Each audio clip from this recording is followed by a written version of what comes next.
The Assembly will hear an address by His Excellency Donald Trump, President of the United States of America. I request protocol to escort His Excellency and invite him to address the Assembly.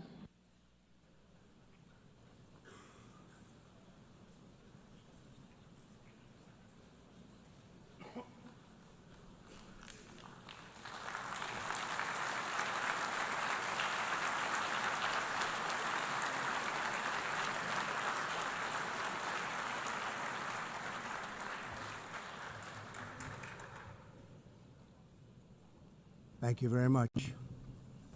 Very much appreciated.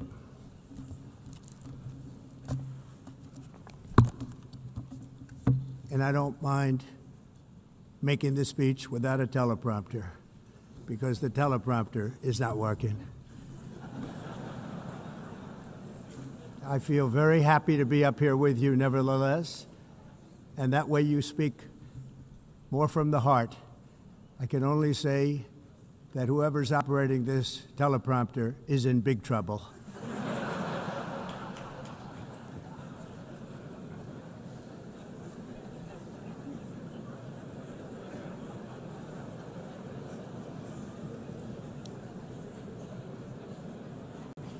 Hello, Madam First Lady. Thank you very much for being here. And Madam President, Mr. Secretary General, First Lady of the United States, distinguished delegates, ambassadors, and world leaders. 6 years have passed since I last stood in this grand hall and addressed a world that was prosperous and at peace in my first term. Since that day, the guns of war have shattered the peace I forged on 2 continents. An era of calm and stability gave way to one of the great crises of our time.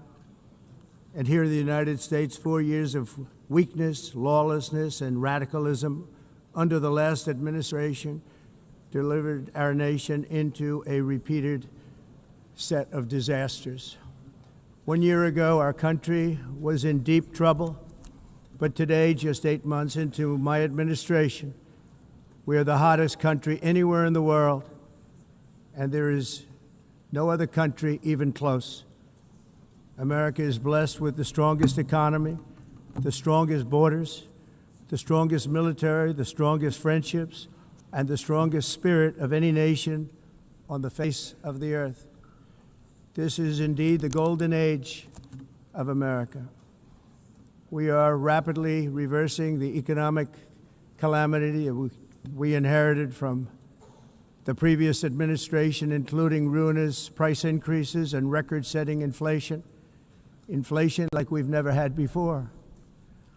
Under my leadership, energy costs are down, gasoline prices are down, grocery prices are down, mortgage rates are down, and inflation has been defeated.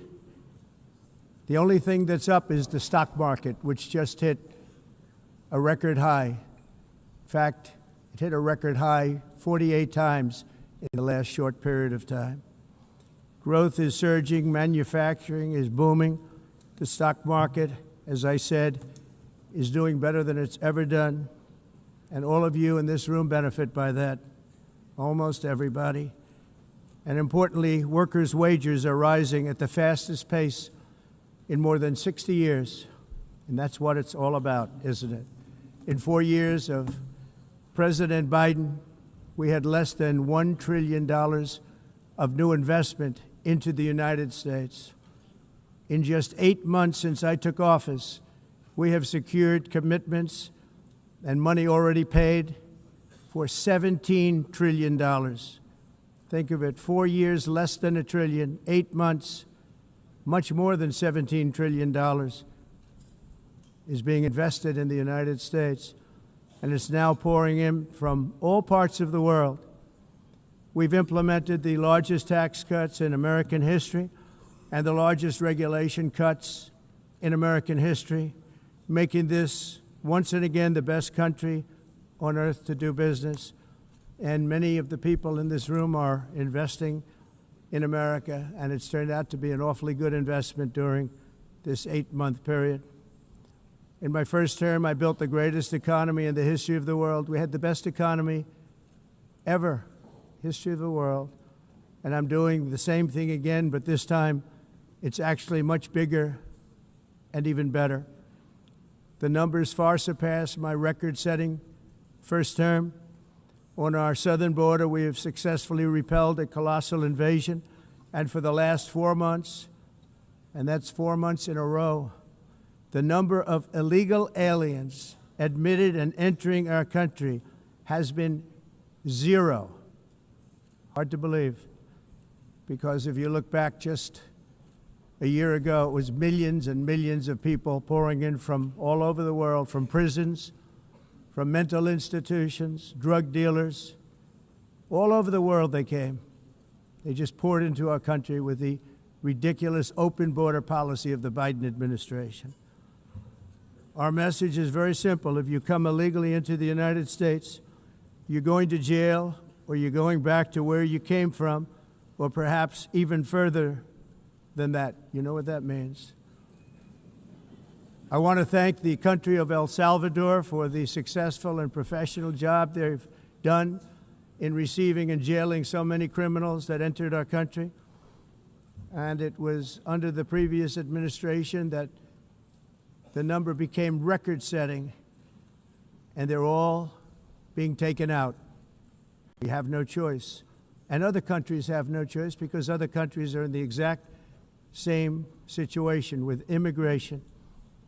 It's destroying your country, and you have to do something about it. On the world stage, America is respected again like it has never been respected before. You think about 2 years ago, 3 years ago, 4 years ago, or 1 year ago, we were a laughingstock all over the world. At the NATO summit in June, virtually all NATO members formally committed to increase defense spending, at my request, from 2% to 5% of GDP, making our alliance far stronger and more powerful than it was ever before. In May, I traveled to the Middle East to visit my friends and rebuild our partnerships in the Gulf and those valued relationships with Saudi Arabia, Qatar, and the UAE, and other countries are now, I believe, closer than ever before.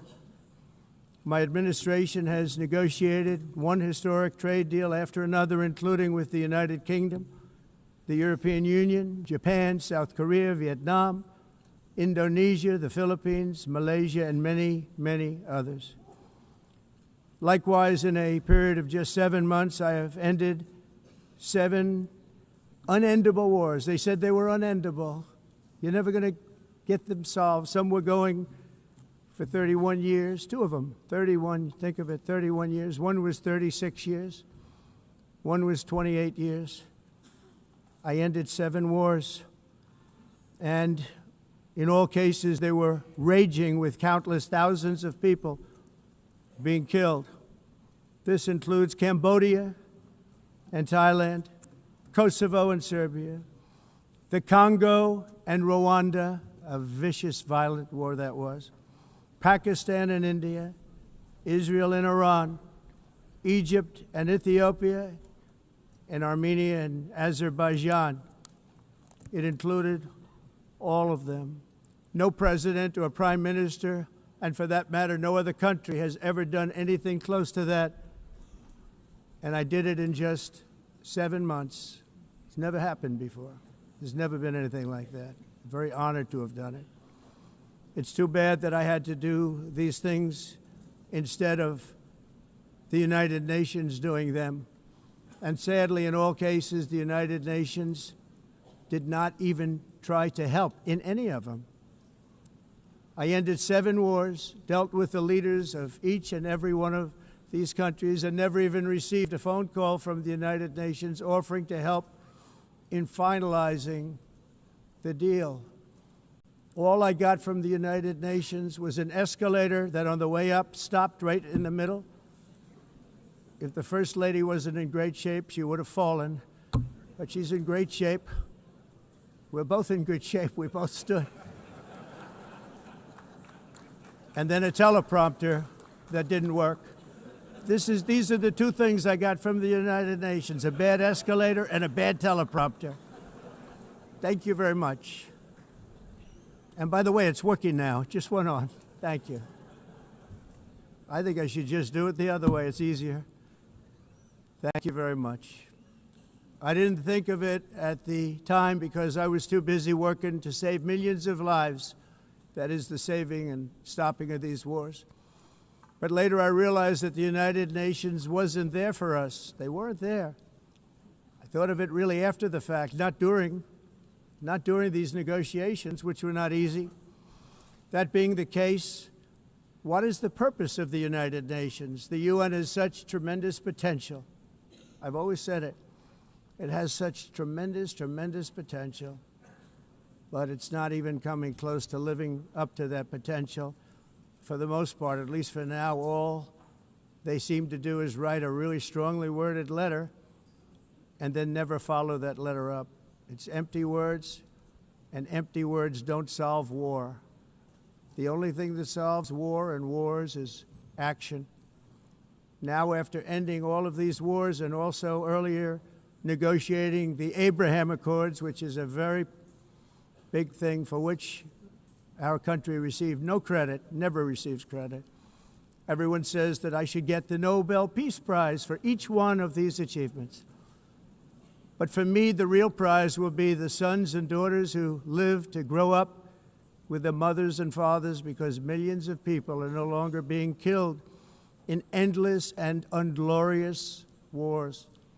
What I care about is not winning prizes, it's saving lives. We saved millions and millions of lives with the 7 wars. And we have others that we're working on, and you know that. Many years ago, a very successful real estate developer in New York, known as Donald J. Trump, I bid on the renovation and rebuilding of this very United Nations complex. I remember it so well. I said at the time that I would do it for $500 million, rebuilding everything. It would be beautiful. I used to talk about, I'm going to give you marble floors. They're going to give you terrazzo. I'm going to give you the best of everything. You're going to have mahogany walls. They're going to give you plastic. But they decided to go in another direction, which was much more expensive at the time, and which actually produced a far inferior product. And I realized that they did not know what they were doing when it came to construction, and that their building concepts were so wrong, and the product that they were proposing to build was so bad and so costly. It was going to cost them a fortune. And I said, and wait till you see the overruns. Well, I turned out to be right. They had massive cost overruns and spent between $2 and $4 billion on the building and did not even get the marble floors that I promised them. You walk on terrazzo. Do you notice that? As far as I'm concerned, frankly, looking at the building and getting stuck on the escalator, they still haven't finished the job. They still haven't finished. That was years ago. The project was so corrupt that Congress actually asked me to testify before them on the tremendous waste of money, because it turned out that they had no idea what it was, but they knew it was anywhere between $2 and $4 billion as opposed to $500 million with a guarantee. But they had no idea, and I said it cost much more than $5 billion. Unfortunately, many things in the United Nations are happening just like that, but on an even much bigger scale, much, much bigger. Very sad to see. Whether the UN can manage to play a productive role, I've come here today to offer the hand of American leadership and friendship to any nation in this assembly that is willing to join us in forging a safer, more prosperous world. And it's a world that we'll be much happier with. A dramatically better future is within our reach. But to get there, we must reject the failed approaches of the past and work together to confront some of the greatest threats in history. There is no more serious danger to our planet today than the most powerful and destructive weapons ever devised by man, of which the United States, as you know, has many. Just as I did in my first term, I've made containing these threats a top priority, starting with the nation of Iran. My position is very simple. The world's #1 sponsor of terror can never be allowed to possess the most dangerous weapon. That's why, shortly after taking office, I sent the so-called Supreme Leader a letter making a generous offer. I extended a pledge of full cooperation in exchange for a suspension of Iran's nuclear program. The regime's answer was to continue their constant threats to their neighbors and U.S. interests throughout the region, and some great countries that are right nearby. Today, many of Iran's former military commanders, in fact, I can say almost all of them, are no longer with us. They're dead. And 3 months ago, in Operation Midnight Hammer, 7 American B-2 bombers dropped the 14 30,000-pound each bombs on Iran's key nuclear facilities, totally obliterating everything. No other country on earth could have done what we did. No other country has the equipment to do what we did. We have the greatest weapons on earth. We hate to use them. But we did something that for 22 years people wanted to do. With Iran's nuclear enrichment capacity demolished, I immediately brokered an end to the 12-day war, as it's called, between Israel and Iran, with both sides agreeing to fight no longer. As everyone knows, I have also been deeply engaged in seeking a ceasefire in Gaza. Have to get that done. Have to get it done. Unfortunately, Hamas has repeatedly rejected reasonable offers to make peace. We can't forget October 7th, can we? Now, as if to encourage continued conflict, some of this body is seeking to unilaterally recognize a Palestinian state. The rewards would be too great for Hamas terrorists for their atrocities. This would be a reward for these horrible atrocities, including October 7th, even while they refuse to release the hostages or accept a ceasefire. Instead of giving to Hamas and giving so much, because they've taken so much, they have taken so much. This could have been solved so long ago. But instead of giving in to Hamas's ransom demands, those who want peace should be united with one message: release the hostages now. Just release the hostages now. Thank you.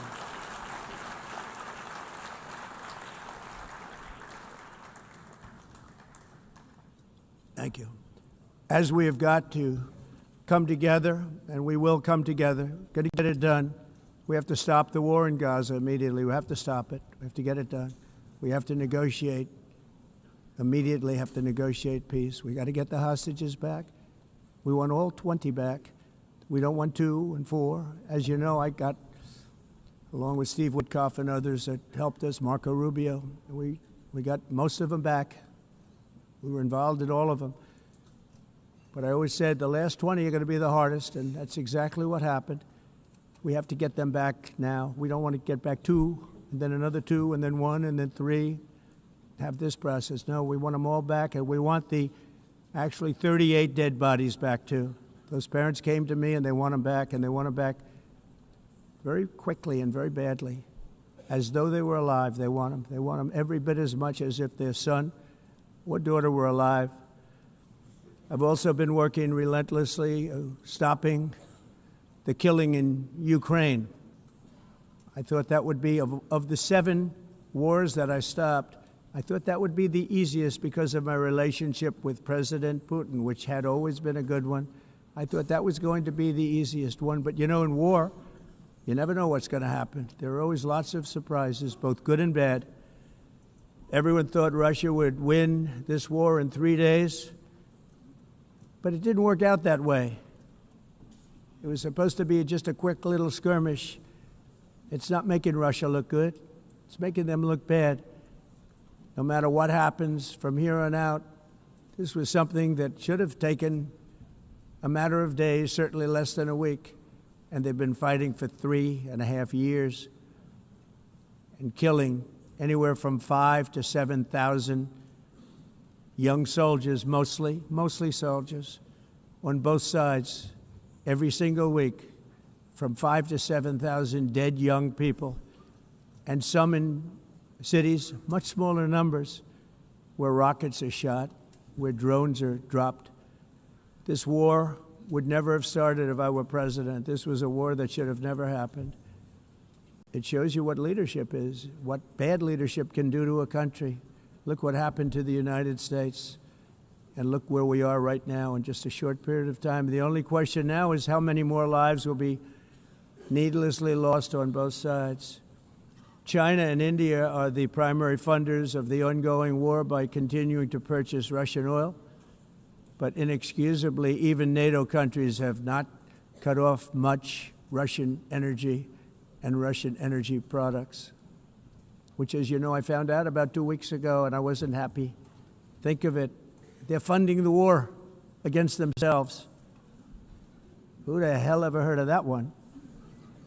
In the event that Russia is not ready to make a deal to end the war, then the United States is fully prepared to impose a very strong round of powerful tariffs, which would stop the bloodshed, I believe, very quickly. But for those tariffs to be effective, European nations, all of you are gathered here right now, would have to join us in adopting the exact same measures. I mean, you're much closer to this. We have an ocean in between. You're right there. And Europe has to step it up. They can't be doing what they're doing. They're buying oil and gas from Russia while they're fighting Russia. It's embarrassing to them, and it was very embarrassing to them when I found out about it, I can tell you that. But they have to immediately cease all energy purchases from Russia. Otherwise, we're all wasting a lot of time. So I'm ready to discuss this. We're going to discuss it today with the European nations, all gathered here. I'm sure they're thrilled to hear me speak about it, but that's the way it is. I like to speak my mind and speak the truth. As we seek to reduce the threat of dangerous weapons today, I'm also calling on every nation to join us in ending the development of biological weapons once and for all. And biological is terrible, and nuclear is even beyond, and we include nuclear in that. We want to have a cessation of the development of nuclear weapons. We know, and I get to view it all the time. Sir, would you like to see? And I look at weapons that are so powerful that we just can't ever use them. If we ever use them, the world literally might come to an end. There would be no United Nations to be talking about. There would be no nothing. Just a few years ago, reckless experiments overseas gave us a devastating global pandemic. Yet despite that worldwide catastrophe, many countries are continuing extremely risky research into bioweapons and man-made pathogens. This is unbelievably dangerous. To prevent potential disasters, I'm announcing today that my administration will lead an international effort to enforce Biological Weapons Convention, which is going to be meeting with the top leaders of the world by pioneering an AI verification system that everyone can trust. Hopefully the UN can play a constructive role, and it will also be one of the early projects under AI. Let's see how good it is, because a lot of people are saying it could be one of the great things ever, but it also can be dangerous, but it can be put to tremendous use and tremendous good, and this would be an example of that. Not only is the UN not solving the problems it should, too often, it's actually creating new problems for us to solve. The best example is the #1 political issue of our time, the crisis of uncontrolled migration. It's uncontrolled. Your countries are being ruined. The United Nations is funding an assault on Western countries and their borders. In 2024, the UN budgeted $372 million in cash assistance to support an estimated 624,000 migrants journeying into the United States. Think of that. The UN is supporting people that are illegally coming into the United States, and then we have to get them out. The UN also provided food, shelter, transportation, and debit cards to illegal aliens. Can you believe that? On the way to infiltrate our southern border. Millions of people came through that southern border.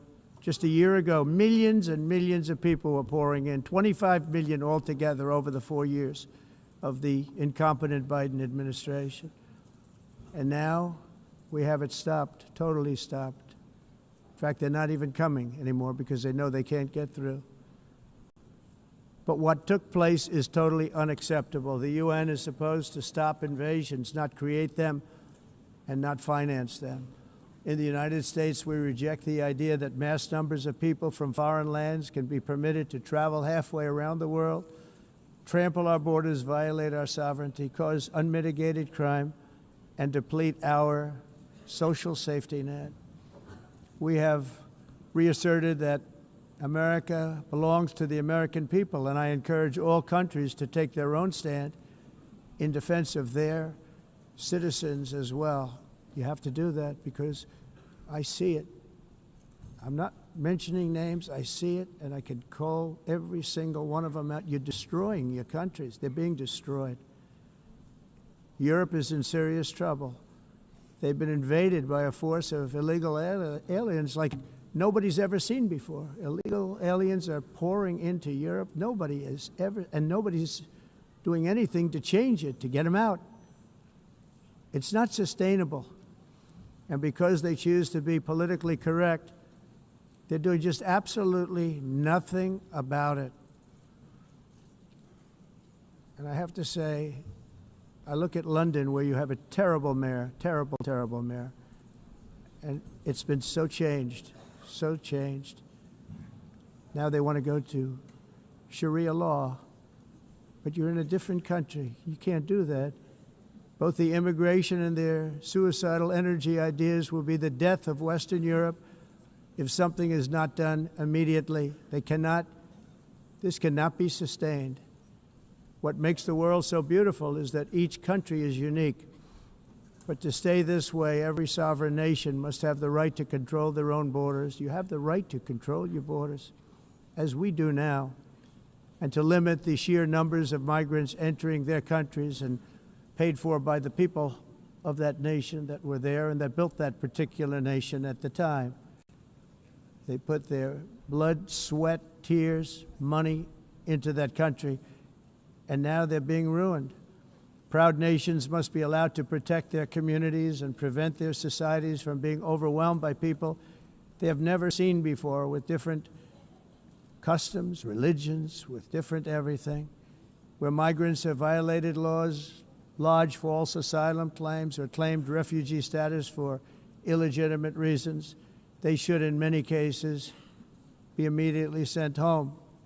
And while we will always have a big heart for places and people that are struggling and truly compassionate, answers will be given. We have to solve the problem, and we have to solve it in their countries, not create new problems in our countries. And we are very helpful to a lot of countries that are just not able to send their people anymore. They used to send them to us in caravans of 25,000, 30,000 people each. These massive caravans of people pouring into our country, totally unchecked and unvetted. But not anymore. According to the Council of Europe in 2024, almost 50% of inmates in German prisons were foreign nationals or migrants. In Austria, the number was 53% of the people in prisons were from places that weren't from where they are now. In Greece, the number was 54%, and in Switzerland, beautiful Switzerland, 72% of the people in prisons are from outside of Switzerland. When your prisons are filled with so-called asylum seekers who repaid kindness, and that's what they did, they repaid kindness with crime, it's time to end the failed experiment of open borders. You have to end it now. See, I can tell you, I'm really good at this stuff. Your countries are going to hell. In America, we've taken bold action to swiftly shut down uncontrolled migration. Once we started detaining and deporting everyone who crossed the border, and removing illegal aliens from the United States, they simply stopped coming. They're not coming anymore. We're getting a lot of credit, but they're not coming anymore. This was a humanitarian act for all involved, because on the trips up, thousands of people a week were dying. Women were being raped. Nobody's ever seen anything like it. Raped, horribly beaten, raped. On the trip up, the journey up, it was a long walk. It was a long, arduous journey, indeed. And it was also a historic victory against human trafficking throughout the region. What we did was a victory, and we saved so many lives of people that wouldn't make the journey. That journey was loaded up with death. Loaded up with death. Dead bodies all along the roads of jungles to get up. They go through jungles, they go through areas so hot you couldn't breathe. They were dying of suffocation, areas so hot that you couldn't breathe. Dead bodies all over. By them not coming, we're saving tremendous numbers of lives. My people have done a fantastic job in doing what they did, and the American public agrees with it. I mean, I was very proud to see this morning I have the highest poll numbers I've ever had. Part of it is because of what we've done on the border. I guess the other part is what we've done on the economy. Joe Biden's policies empowered murderous gangs, human smugglers, child traffickers, drug cartels, and prisoners from all over the world. The previous administration also lost nearly 300,000 children. Think of that. They lost more than 300,000 children, little children, who were trafficked into the United States on the Biden watch, many of whom have been raped, exploited, and abused, and sold. Sold. Nobody talks about that. The fake news doesn't write about it. With many others, young children who are missing or dead. And we found a lot of these children, and we're sending them back, and we've been sending them back to their parents. They said, nobody knows who they are. They said, where do you come from? And they'll give us a country, and we'll find out, and we'll figure it out, and we'll bring them back to their homes. And the mother and father rush to the door, and their tears in their eyes. They can't believe that they're seeing their son or daughter, their little son or daughter again. We've done almost 30,000 of them so far. Any system that results in the mass trafficking of children is inherently evil. Yet that is exactly what the globalist migration agenda has done, and it's what it's all about.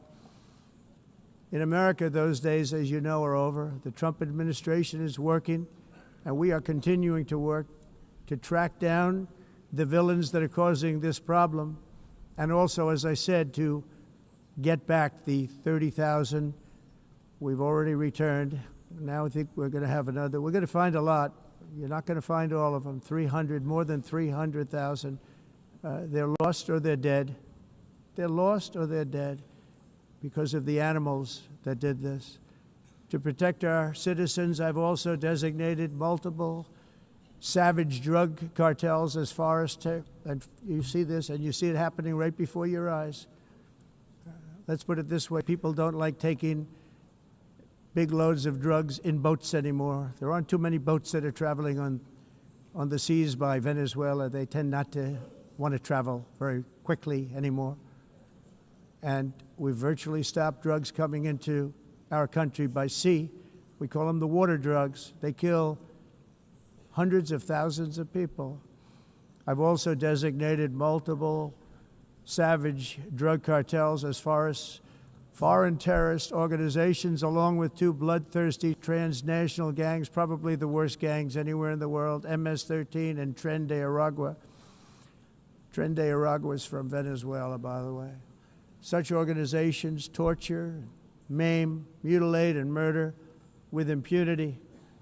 They're the enemies of all humanity. And for this reason, we've recently begun using the supreme power of the United States military to destroy Venezuelan terrorists and trafficking networks led by Nicolas Maduro. To every terrorist thug smuggling poisonous drugs into the United States of America, please be warned that we will blow you out of existence. That's what we're doing. We have no choice. Can't let it happen. They're destroying I believe we lost 300,000 people last year to drugs, 300,000. Fentanyl and other drugs. Each boat that we sink carries drugs that would kill more than 25,000 Americans. We will not let that happen. Energy is another area where the United States is now thriving like never before. We're getting rid of the falsely named renewables. By the way, they're a joke. They don't work. They're too expensive. They're not strong enough to fire up the plants that you need to make your country great. The wind doesn't blow. Those big windmills are so pathetic and so bad, so expensive to operate. And they have to be rebuilt all the time, and they start to rust and rot.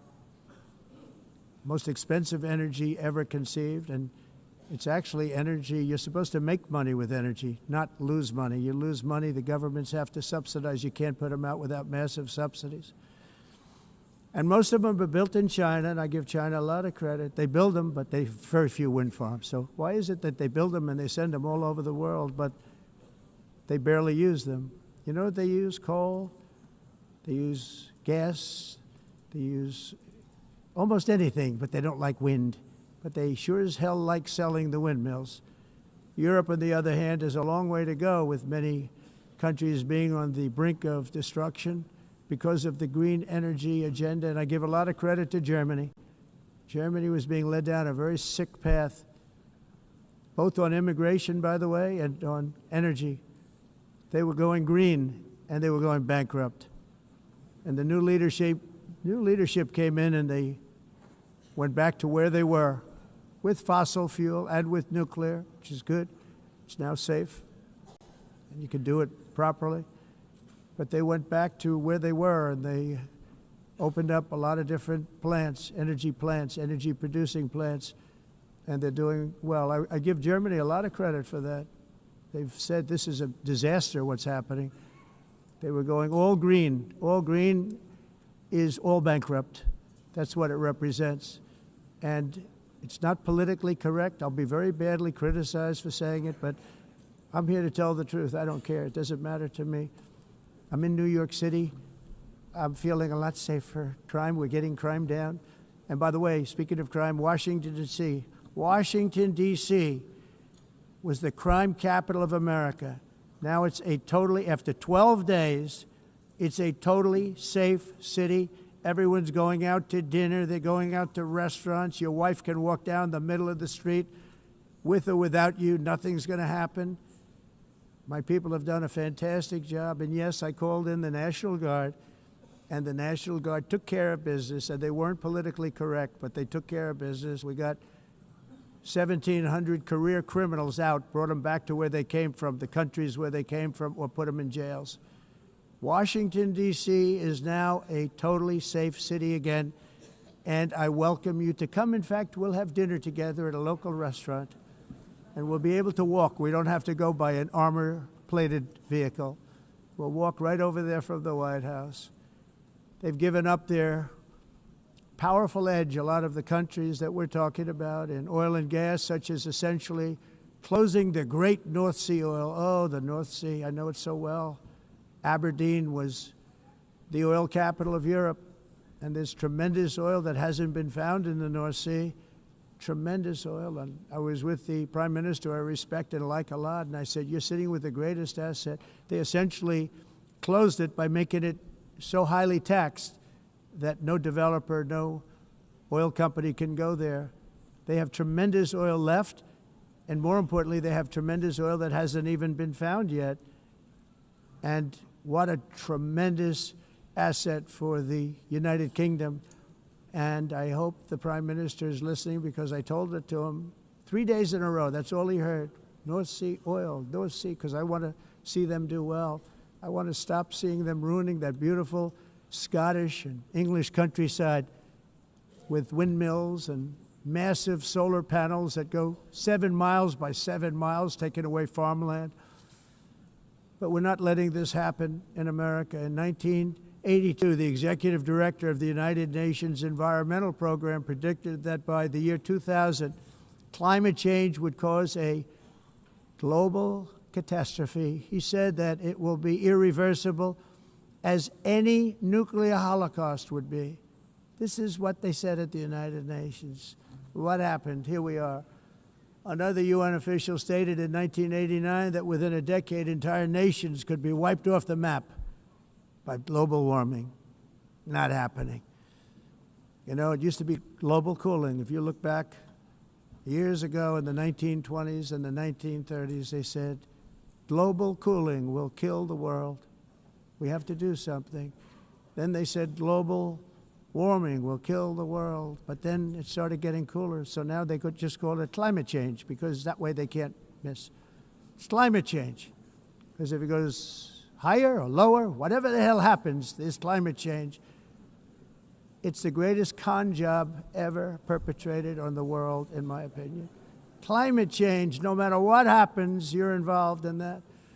No more global warming, no more global cooling. All of these predictions made by the United Nations and many others, often for bad reasons, were wrong. They were made by stupid people that have cost their countries fortunes and given those same countries no chance for success. If you don't get away from this green scam, your country is going to fail. And I'm really good at predicting things, you know. They actually said during the campaign they had a hat, the best-selling hat. Trump was right about everything. And I don't say that in a braggadocious way, but it's true. I've been right about everything. And I'm telling you that if you don't get away from the green energy scam, your country is going to fail. And if you don't stop people that you've never seen before, that you have nothing in common with, your country is going to fail. I'm the President of the United States, but I worry about Europe. I love Europe. I love the people of Europe. And I hate to see it being devastated by energy and immigration.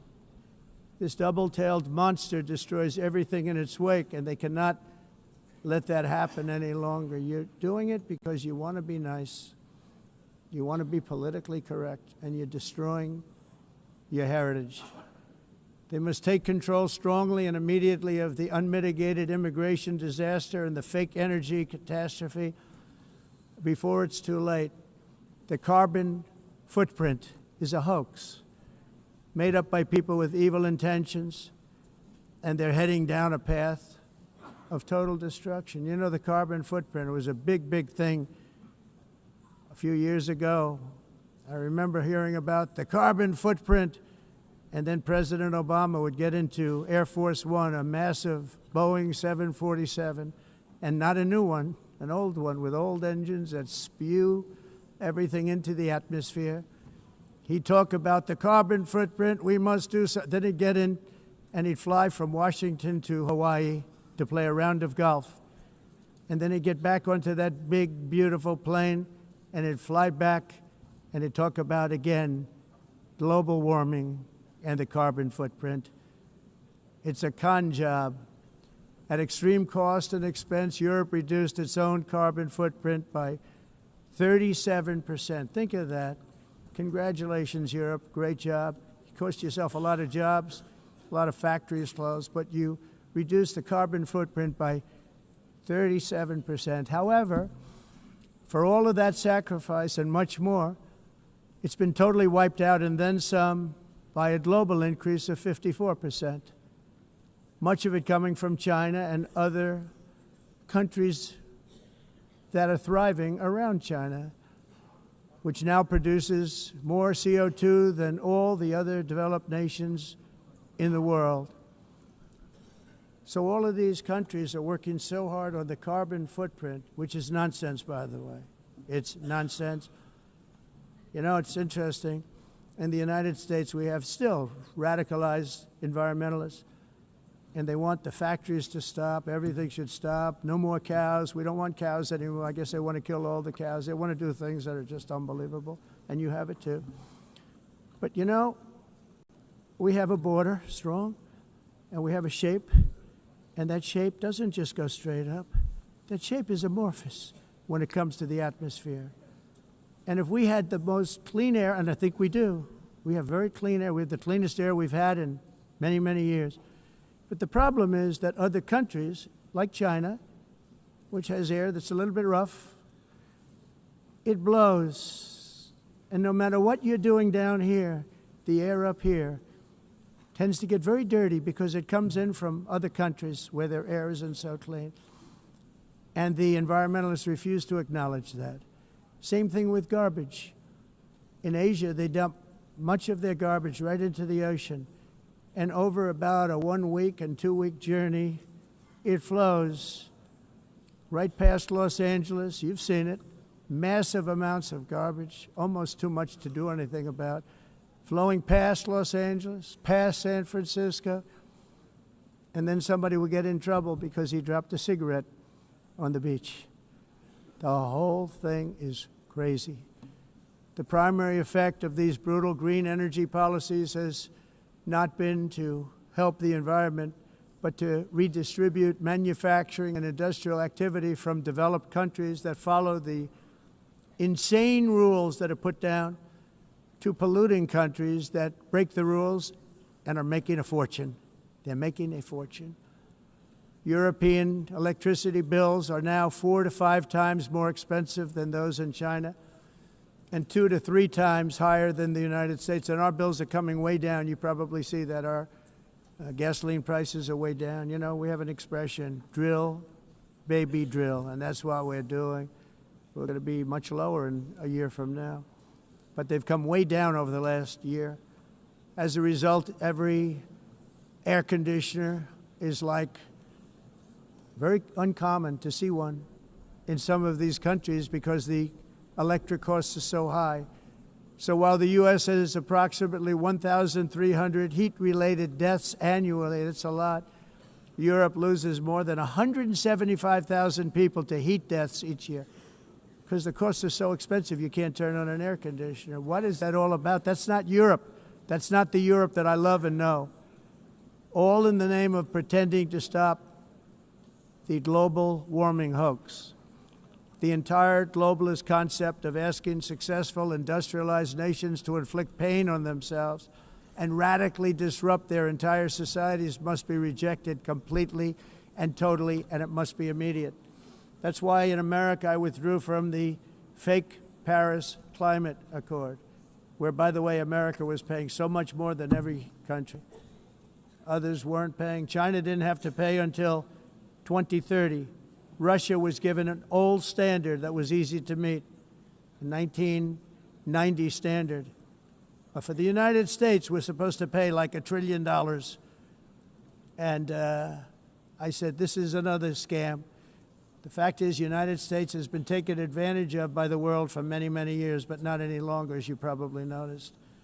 I unleashed massive energy production and signed historic executive orders to hunt for oil, but we don't have to do much hunting because we have the most oil of any nation anywhere, oil and gas in the world. And if you add coal, we have the most of any nation in the world. Clean, I call it clean, beautiful coal. You can do things today with coal that you couldn't have done 10 years ago, 15 years.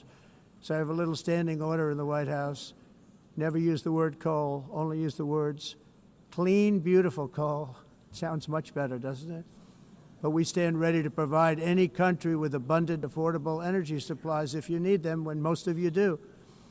We're proudly exporting energy all over the world. We're now the largest exporter. In the United States, we want trade and robust commerce with all nations, everybody. We want to help nations. We're going to help nations. But it must also be fair and reciprocal. The challenge with trade is much the same with climate. The countries that followed the rules, all their factories have been plundered. It's really sad to watch. They've been broken. They've been broken by countries that broke the rules. That's why the United States is now applying tariffs to other countries, and much as these tariffs were for many years applied to us, uncontrollably applied to us. We've used tariffs as a defense mechanism under the Trump administration, including my first term, where hundreds of billions of dollars in tariffs were taken in.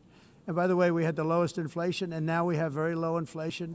The only thing different is that we have hundreds of billions of dollars flowing into our country. But this is how we will ensure that the system works for everyone and is sustainable into the future. We're also using tariffs to defend our sovereignty and security throughout the world, including against nations that have taken advantage of former U.S. administrations for decades, including the most corrupt, incompetent administration in history, the sleepy Joe Biden administration. Brazil now faces major tariffs in response to its unprecedented efforts to interfere in the rights and freedoms of our American citizens and others, with censorship, repression, weaponization, judicial corruption, and targeting of political critics in the United States. I have a little problem saying this because I must tell you, I was walking in and the leader of Brazil was walking out. We saw him and I saw him, he saw me, and we embraced. And then I'm saying, can you believe I'm going to be saying this in just 2 minutes? But we actually agreed that we would meet next week. We didn't have much time to talk, like about 20 seconds. They were in retrospect, I'm glad I waited because this thing didn't work out too well. But we did talk, we had a good talk, and we agreed to meet next week, if that's of interest. But he seemed like a very nice man, actually. He liked me, I liked him. But if you, and I only do business with people I like. When I don't like them, I don't like them. But we had, at least for about 39 seconds, we had excellent chemistry. It's a good sign. But also in the past, Brazil, can you believe this, unfairly tariffed our nation, but now because of our tariffs, we are hitting them back, and we're hitting them back very hard. As president, I will always defend our national sovereignty and the rights of American citizens. So I'm very sorry to say this, that Brazil is doing poorly and will continue to do poorly. They can only do well when they're working with us. Without us, they will fail, just as others have failed. It's true. Next year, the United States will celebrate the 250th anniversary of our glorious independence, a testament to enduring power and American freedom and spirit.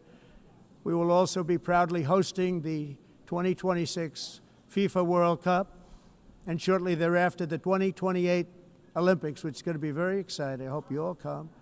I hope that countless people from all over the globe will take part of these will be great celebrations of liberty and human achievement, and that together we all can rejoice in the miracles of history that began in July 4th, 1776, when we founded the light to all nations. And it's something really that an amazing thing came out of that date. It's called the United States of America. In honor of this momentous anniversary, I hope that all countries who find inspiration in our example will join us in renewing our commitment, values, and those values really that we hold so dear together. Let us defend free speech and free expression. Let us protect religious liberty, including for the most persecuted religion on the planet today. It's called Christianity. And let us safeguard our sovereignty and cherish qualities that have made each of our nations so special, incredible, and extraordinary. In closing, I just want to repeat that immigration and the high cost of so-called green renewable energy is destroying a large part of the free world and a large part of our planet. Countries that cherish freedom are fading fast because of their policies on these two subjects. You need strong borders and traditional energy sources if you are going to be great again. Whether you have come from north or south, east or west, near or far, every leader in this beautiful hall today represents a rich culture, a noble history, and a proud heritage that makes each nation majestic and unique, unlike anything else in human history or any other place on the face of the earth. From London to Lima, from Rome to Athens, from Paris to Seoul, from Cairo to Tokyo and Amsterdam to right here in New York City, we stand on the shoulders of the leaders and legends, generals and giants, heroes and titans who won and built our beloved nations, all of our nations, with their own courage, strength, spirit, and skill. Our ancestors climbed mountains, conquered oceans, crossed deserts, and trekked over wide open plains.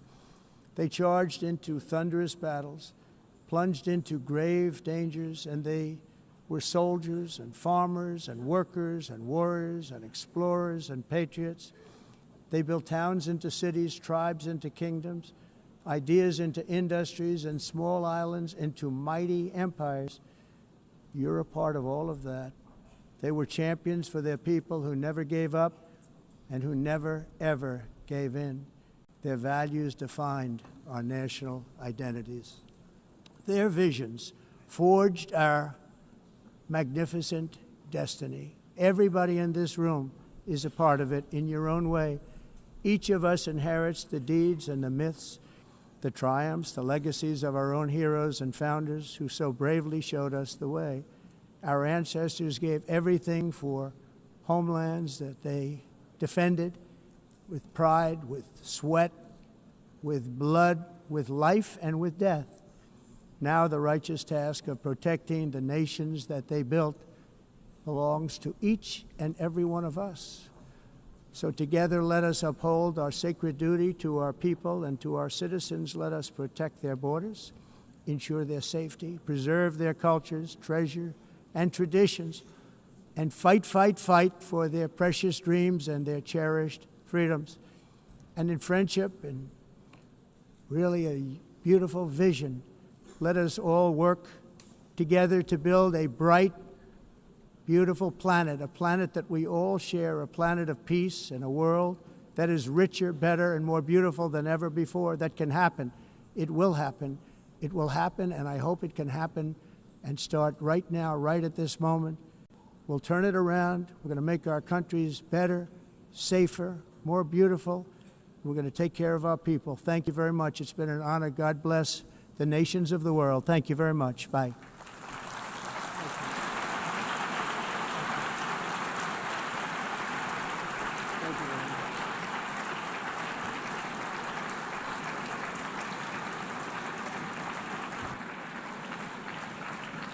On behalf of the Assembly, I wish to thank the President of the United States,